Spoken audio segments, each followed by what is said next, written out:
কোন সমাসে কোন পদের অর্থ প্রাধান্য পায় মাধ্যমিকে একটা কোশ্চেন এখান থেকে আসার প্রবল কিন্তু সম্ভাবনা রয়েছে।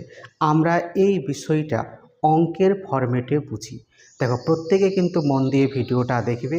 আশা করি একটা কোশ্চেন যদি এখান থেকে আসে, এটা দুরকমভাবে কিন্তু কোশ্চেনটা আসার প্রবল সম্ভাবনা রয়েছে 27 সালে যারা আমরা মাধ্যমিকে দেব তাদের জন্য। হয় এমসিকিউ টাইপের কোশ্চেন আসতে পারে কিংবা এসএকিউ টাইপেরও কোশ্চেন কিন্তু আসতে পারে। সুতরাং আর বেশি কথা না বলে একেবারে মূল আলোচনায় আমরা আসি। দেখো, তাহলে উপরে আমরা হেডিং দিই সমাসে সমাসে কোন সমাসে কোন পদ প্রধান। ঠিক আছে, কোন পদ প্রধান, এটা আমরা একদম সহজ অঙ্কের নিয়মে কিন্তু বুঝবো। ঠিক আছে, দেখে নাও। ধরো ধরি সমাসে আমরা জানি দুটো পদ কিন্তু রয়েছে, একটা পূর্বপদ একটা পরপদ। ঠিক আছে, এটা আমরা জানি, অফলাইন ক্লাসে আমাদের বিষয়টা হয়েছে। তাহলে পূর্বপদ সমান সমান হচ্ছে 1। ঠিক আছে, পরপদ সমান সমান হচ্ছে 2। অন্য পদ অথবা হচ্ছে তৃতীয় পদ, অন্য পদ অথবা তৃতীয় পদ সমান সমান হচ্ছে 3। এই বিষয়টা একটু কিন্তু ভালো করে মাথায় রাখবে। ঠিক আছে, দেখো এরপরে আমরা জানি সমাস আমাদের প্রধান সমাস হচ্ছে 6টি আছে এবং অপ্রধান সমাস হচ্ছে 3টি আছে। এটা আমরা অফলাইন ক্লাসে ধরে ধরে একদম নতুন টেকনিকে, যেগুলো বইয়ে তোমরা সহজে কোথাও কিন্তু পাবে না, এগুলো মস্তিষ্ক প্রসূত টেকনিক, সেইগুলো ব্যবহার করা হয়েছে। আশা করি পরিষ্কারভাবে ক্লাসে তোমরা বিষয়টা বুঝতে পেরেছো। দেখো, তাহলে এই পাশে এরপর আমরা লিখি, বিষয়টা ছক আকারে লিখলে আমাদের মনে আরও বেশি থাকবে। দেখো, প্রথমে লিখি আমরা দ্বন্দ্ব সমাস। দ্বন্দ্ব বানানটা কিন্তু সঠিকভাবে লিখবে, দয়ে ব দন্তন্বয়, দয়ে হচ্ছে ব।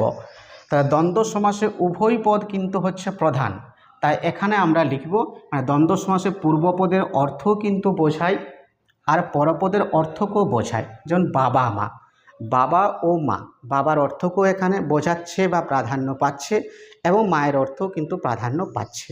তাই দ্বন্দ্বের পাশে কিন্তু আমরা লিখব 1 কমা দিয়ে 2, যেহেতু উভয় পদ প্রধান। ঠিক আছে, নেক্সট হচ্ছে আমাদের দ্বিঘু। দ্বিঘুতে আমরা জানি পরপদ প্রধান, পরপদ মানে কি বলেছি 2 বা 2, তাহলে দ্বিঘুর জায়গায় লিখব 2। ঠিক আছে, এটা মনে রাখার টেকনিক। এরপর হচ্ছে আমাদের দ্বন্দ্ব দ্বিঘু কর্মধারয়।